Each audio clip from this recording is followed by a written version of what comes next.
ദേശാഭിമാനി മുഖപ്രസംഗം 2024 ജനുവരി 9. നിയമവാഴ്ചയുടെ പ്രാധാന്യം ഉയർത്തിപ്പിടിക്കുന്ന വിധി. ബാബറി പള്ളി പൊളിക്കൽ, കശ്മീരിന്റെ പ്രത്യേക പദവി എടുത്തുകളയൽ, റഫാൽ വിമാന ഇടപാട്, അദാനിക്കെതിരായ ഹിൻഡൻബർഗ് റിപ്പോർട്ട് തുടങ്ങിയ കേസുകളിലെല്ലാം നിരാശാജനകമായ വിധി പുറപ്പെടുവിച്ച രാജ്യത്തെ പരമോന്നത കോടതിയിൽ നിന്ന് ബിൽക്കിസ് ബാനു കേസിൽ ആശ്വാസകരമായ വിധി തീർപ്പ് വന്നിരിക്കുന്നു. ബിൽക്കിസ് ബാനു കേസിൽ ജീവപര്യന്തം ശിക്ഷിക്കപ്പെട്ട 11 സംഘപരിവാറുകാരെ കേന്ദ്ര സർക്കാരിന്റെ അനുമതിയോടെ ഗുജറാത്തിലെ BJP സർക്കാർ 2022 സ്വാതന്ത്ര്യ ദിനത്തിൽ ശിക്ഷ ഇളവ് നൽകി മോചിതരാക്കിയിരുന്നു. 5 മാസം ഗർഭിണിയായിരുന്ന ബിൽക്കിസ് അടക്കം 5 സ്ത്രീകളെ കൂട്ടബലാത്സംഗത്തിന് ഇരയാക്കുകയും 14 പേരെ കൊലപ്പെടുത്തുകയും ചെയ്ത കൊടും ക്രിമിനലുകളെ ജയിൽ മോചിതരാക്കിയത് രാജ്യത്തെ മതനിരപേക്ഷ മനസ്സുകളെ ആകെ ഞെട്ടിച്ചു. ശിക്ഷ ഇളവ് ചോദ്യം ചെയ്തുള്ള 1-ലേറെ ഹർജികൾ പരിഗണിച്ച് സുപ്രീം കോടതി കുറ്റക്കാരെ വിട്ടയച്ചുള്ള ഗുജറാത്ത് സർക്കാരിന്റെ ഉത്തരവ് അസാധുവാക്കുകയും പ്രതികളോട് ശിക്ഷ തുടർന്നും അനുഭവിക്കാൻ നിർദ്ദേശിച്ചിരിക്കുകയുമാണ്. കൂട്ടക്കൊലപാതകവും ബലാത്സംഗവും അടക്കം ഹീനമായ കുറ്റകൃത്യങ്ങൾ നടത്തിയ ക്രിമിനലുകളെ വിട്ടയച്ചതിനെ ചോദ്യം ചെയ്ത് ആദ്യം സുപ്രീം കോടതിയെ സമീപിച്ചത് CPI പോളിറ്റ് ബ്യൂറോ അംഗം സുഭാഷിണി അലിയാണ്. വംശഹത്യാവേളയിൽ കൊടിയ പീഡനത്തിന് ഇരയായ ഘട്ടം മുതൽ ബിൽക്കിസ് ബാനുവിനൊപ്പം സുഭാഷിണി അലിയും ജനാധിപത്യ മഹിളാ അസോസിയേഷനും നീതിക്കായി പൊരുതി. കേന്ദ്ര സംസ്ഥാനങ്ങളിലെ ഭരണസ്വാധീനം ഉപയോഗിച്ച് കേസ് അട്ടിമറിക്കാൻ BJPയും സംഘപരിവാറും തുടക്കം മുതൽ ശ്രമിച്ചിരുന്നെങ്കിലും മഹിളാ അസോസിയേഷൻ അടക്കമുള്ള സംഘടനകൾ കോടതിക്ക് അകത്തും പുറത്തുമായി നടത്തിയ ചെറുത്തുനിൽപ്പ് അതിനെയെല്ലാം വിഫലമാക്കി. കേസ് തുടക്കം മുതൽ അട്ടിമറിക്കാനാണ് മോദിയുടെ ഭരണകാലത്ത് ഗുജറാത്ത് സർക്കാർ ശ്രമിച്ചത്. പോലീസിന്റെ പക്ഷപാതപരമായ സമീപനം പ്രതികളെ എല്ലാം വിട്ടയക്കുന്നതിന് വഴിയൊരുക്കി. ബിൽക്കിസിന്റെ ഹർജി പരിഗണിച്ച സുപ്രീം കോടതി CBI അന്വേഷണത്തിന് ഉത്തരവിട്ടു.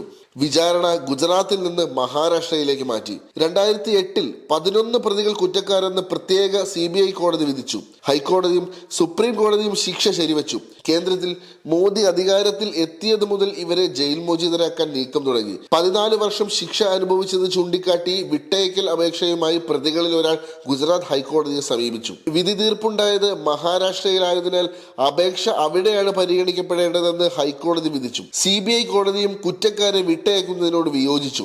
എന്നാൽ ഇതെല്ലാം മറച്ചുവെച്ച് കുറ്റക്കാർ സുപ്രീം കോടതിയെ സമീപിക്കുകയും ഗുജറാത്ത് സർക്കാരിന് തീരുമാനം എടുക്കാമെന്ന വിധി സമ്പാദിക്കുകയും ചെയ്തു. ശിക്ഷ ഇളവ് തേടി സുപ്രീം കോടതിയെ സമീപിച്ച കുറ്റവാളിക്ക് ഗുജറാത്ത് സർക്കാർ എല്ലാ ഒത്താശയും ചെയ്തു. ശിക്ഷ ഇളവ് നൽകണോ എന്ന കാര്യത്തിൽ ഗുജറാത്ത് സർക്കാരിന് തീരുമാനമെടുക്കാമെന്നായിരുന്നു 2022 മെയ്യിൽ സുപ്രീം കോടതി വിധി. യഥാർത്ഥത്തിൽ ശിക്ഷ ഇളവ് നൽകണോ എന്ന് തീരുമാനിക്കാനുള്ള അധികാരം മഹാരാഷ്ട്ര സർക്കാരിനായിരുന്നു. ഈ വസ്തുത സുപ്രീം കോടതിയിൽ നിന്നും മറച്ചുവെക്കപ്പെട്ടു. ഇതേ തുടർന്നാണ് സുപ്രീം കോടതി ശിക്ഷ ഇളവ് നൽകണോ എന്ന് ഗുജറാത്ത് സർക്കാരിന് തീരുമാനിക്കാമെന്ന് ഉത്തരവിട്ടത്.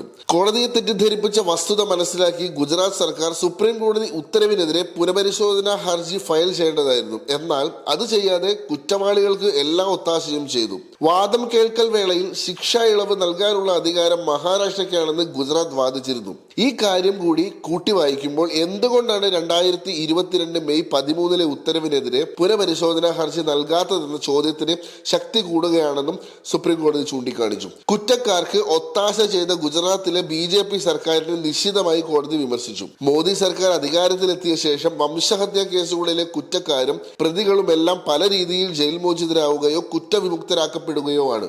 97 പേർ കൊല്ലപ്പെട്ട നരോദ് പാട്യ, 11 പേർ കൊല്ലപ്പെട്ട നരോദ് ഗാം, കോൺഗ്രസ് MP ആയിരുന്ന ഇഹ്സാൻ ജാഫ്രി അടക്കം 69 പേർ കൊല്ലപ്പെട്ട ഗുൽബർഗ് സൊസൈറ്റി, 33 പേർ കൊല്ലപ്പെട്ട സർദാർപുര തുടങ്ങിയ കേസുകൾ പ്രതികൾ കുറ്റക്കാരും വിട്ടയക്കപ്പെട്ടതിന് ഉദാഹരണങ്ങളുമാണ്.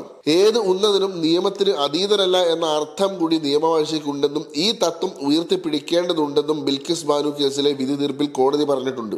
ശേഷിക്കുന്ന വംശഹത്യ കേസുകളിലെ പ്രതികളെ കൂടി നിയമത്തിന് മുന്നിൽ കൊണ്ടുവന്ന് ശിക്ഷ ഉറപ്പാക്കി ശരിയായ നിയമവാഴ്ച ഈ രാജ്യത്തുണ്ടെന്ന് സ്ഥാപിക്കുകയെന്ന ഉത്തരവാദിത്വം കൂടി സുപ്രീം കോടതിക്കുണ്ട്.